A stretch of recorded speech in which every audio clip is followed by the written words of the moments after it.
مجھے بتائیں درود کا معنی کیا ہے؟ سادہ سا مفہوم یہ ہے، جب ہم عرض کرتے ہیں اللہم صلی علی محمد صلی اللہ علیہ وآلہ وسلم، اے اللہ اپنے نبی کے اوپر رحمت کا نزول فرما، یہی سوال کرتے ہیں نا ہم، یہ عرض کرتے ہیں اللہ اپنے نبی کے اوپر رحمت کا نزول فرما۔ اب رب کی بارگاہ میں یہ سوال کہ اپنے محبوب پہ رحمت فرما، کس محبوب پر؟ جن کو پہلے رحمت للعالمین بنا کے بھیجا ہے۔ کس محبوب پر؟ جن پر رب ہو کے رحمتوں کا نزول فرما رہا ہے۔ ان اللہ و ملائکتہ یصلون علی النبی۔ کس نبی پر؟ جن پر رب کے فرشتے بھی درود بھیج رہے ہیں۔ کس نبی پر؟ جن پہ حجر و شجر بھی درود بھیج رہے ہیں۔ کس نبی پر؟ جن پر کائنات کا ذرہ ذرہ درود بھی بھیج رہا ہے، سلام بھی بھیج رہا ہے۔ اب مجھے بتاؤ یار، حضرت علی المرتضیٰ رضی اللہ عنہ خود فرماتے ہیں میں آج تک اس پتھر کو بھی جانتا ہوں کہ میرے حضور جب بھی اس کے قریب سے گزرتے وہ حضور کو سلام پیش کیا کرتے۔ تو مجھے بتائیں رب ہو کے جن پہ درود بھیج رہا ہے، اس کے فرشتے ان پر درود بھیج رہے ہیں، کائنات کا ذرہ ذرہ گوشہ گوشہ محبوب پہ درود بھیج رہا ہے، سلام بھیج رہا ہے۔ لیکن میرے حضور کیا فرماتے ہیں؟ مجھے یہ پسند ہے میرا امتی میرے اوپر درود بھیجے۔ ذرا غور تو کیجئے، لطف آئے گا درود پڑھنے کا کہ حضور کے اوپر رب ہو کے درود بھیج رہا ہے، فرشتے درود بھیج رہے ہیں، حجر و شجر درود بھیج رہے ہیں، لیکن حضور کیا فرماتے ہیں؟ مجھے بڑا پسند ہے میرا امتی میرے اوپر درود بھیجے۔ تو پھر اس کا مقصد کیا؟ اس کی حکمت کیا؟ تو لگتا یوں ہے کہ حضور یہ بتانا چاہتے تھے، حضور کا امت سے تعلق ایسا ہے نا کہ حضور جانتے تھے میرے امتی کو دکھ بھی آئیں گے، پریشانیاں بھی آئیں گی، ٹینشنیں بھی لگیں گی۔ امتی کو خود ہی کہا تو بس میرے پہ درود پڑھتے رہن، رب 10 مرتبہ تیرے اوپر رحمت فرمائے گا۔ یار حضور نے خود تو فرمایا میرا امتی سے ایسا تعلق ہے کہ کانٹا اس کے پاؤں میں چبھتا ہے، اس کی درد مجھ محمد کو ہوتی ہے۔ تو جس سے اتنا دیکھو، آپ اپنے بزرگوں کے پاس جاؤ، آپ حضرت کے پاس آؤ، آپ اپنے پیروں کے پاس جاؤ، اپنے والد صاحب کے پاس جاؤ کہ مجھے ٹینشنیں بڑی ہیں، میری فکر، تو اتنا تعلق ہو تو وہ کوئی نسخہ بتائیں گے نا؟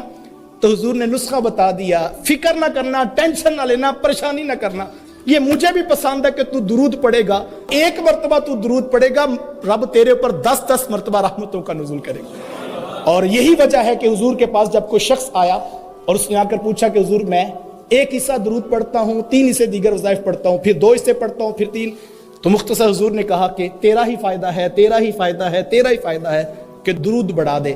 تو اس نے کہا حضور میں ہر وقت درود پڑھوں گا۔ تو حضور نے فرمایا پھر دنیا کے غم بھی ختم ہو جائیں گے، کل آخرت کے گناہ بھی مٹا دیے جائیں گے۔ کوئی بھی وظیفہ پڑھا جائے تو 2 ہی لالچ ہے، میری دنیا بہتر ہو جائے، میری آخرت بہتر ہو جائے۔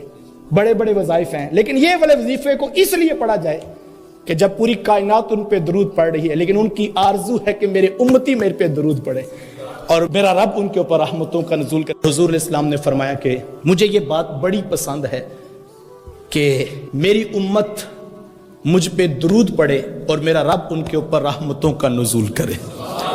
حضور کو یہ بات بڑی پسند ہے۔ میں سوچ میں پڑ گیا یار حضور کو کیا پسند ہے؟ میرا امتی مجھ پہ درود پڑھے اور میرا رب میرے اوپر رحمتوں کا نزول کرے۔ خود فرمایا جس نے مجھ پر 1 مرتبہ درود پڑھا، اللہ اس کے اوپر 10 مرتبہ رحمتوں کا نزول فرمائے۔ سیدہ اسماء بنت ابی بکر رضی اللہ تعالی عنہا وہ فرماتی کہ اللہ کے رسول صلی اللہ علیہ وسلم نے گرم کھانا کھانے سے بھی منع کیا ہے، اور سرید بن جاتا تو وہ اوپر سے ڈھانپ دیتی، اور جب تھوڑی دیر کے بعد وہ کچھ ٹھنڈا ہو جاتا تو پھر وہ تناول کرتی۔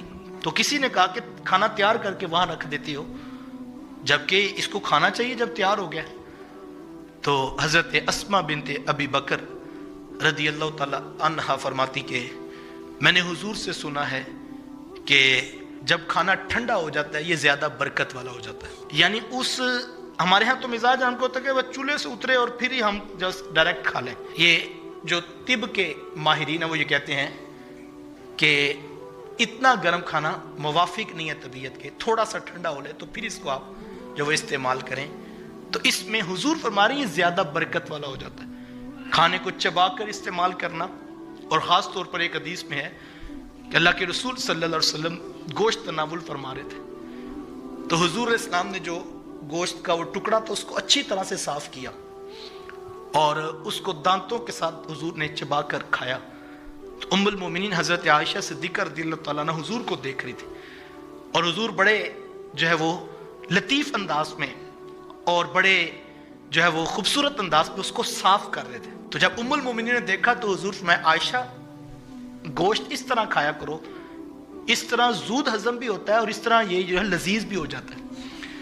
یعنی ہمارے ہاں یہ بھی اسٹیٹس ہے, ہم نے اوپر سے کھایا اور ہم نے پھر چھوڑ دیا, اور پھر ہم نے جو ہے وہ اگلا پیس پھر اگلا پیس.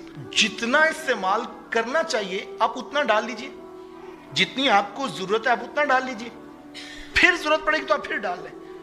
لیکن ہم لوگ جلدی اوپر سے کھا کے ہم پھر باقی رکھا پھر دوبارہ نیا ڈال دیا. تو کھانے کو ضائع نہ کیا جائے. اللہ کے رسول صلی اللہ علیہ وآلہ وسلم گھر تشریف لائے تو کسی کونے میں روٹی کا ایک ٹکڑا پڑا تھا, تو حضور نے وہ اٹھایا اور حضور فرمایا عائشہ روٹی کی عزت کیا کرو, جب یہ روٹھ جاتی ہے پھر پلٹ کے نہیں آتی.